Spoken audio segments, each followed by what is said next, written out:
I'm Chris McCusker in the 680 Business Center. The TSX higher for a 10th straight day, and year to date, it's now looking at a gain of more than 5%. Of course, the year is still young, but keep in mind, it dropped by about 12% in 2017, so there's still some ground to make up. Husky Energy, one of the big winners today, after walking away from a hostile takeover offer for Meg Energy. Shares in Husky up by more than 10%. Stock in Meg Energy down by more than 30%. Tomorrow we will get new inflation data. This is one of the key points the Bank of Canada looks at when deciding on interest rates, although Bloomberg pricing in just a 6% chance of a hike at the next meeting in March. Now, late today in the U.S., a report, the U.S. is looking at lifting trade tariffs on China in order to calm markets and give Beijing an incentive to compromise. The report said the Treasury Secretary was in favor of it, but the U.S. Trade Representative was pushing back.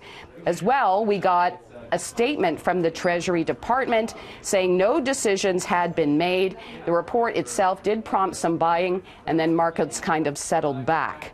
The discount between Canadian oil and U.S. oil narrowed to its smallest amount in a decade.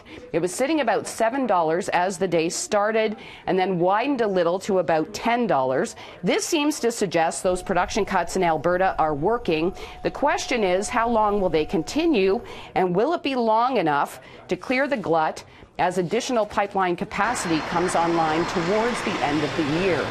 Well, the U.S. government shutdown is now affecting Canada. We heard from StatsCan that it will stop releasing monthly merchandise trade data indefinitely because of the shutdown. The next report was slated to be out February 5th. As it stands right now, that won't happen. StatsCan needs data from the U.S. to get its figures. So until the Democrats and Republicans come to some sort of compromise, that data is on hold. And could it be maybe a return of the flip phone? The Wall Street Journal is reporting Motorola is bringing back the Razr as a flip phone. Now, flip phones went the way of the dodo bird as the smartphone slowly took over starting about 10 years ago. Sounds like Lenovo wants to reinvent it at $1,500 a pop US and potentially on sale as early as next month. Nothing has been confirmed as of yet, but reports do say that patents have been acquired.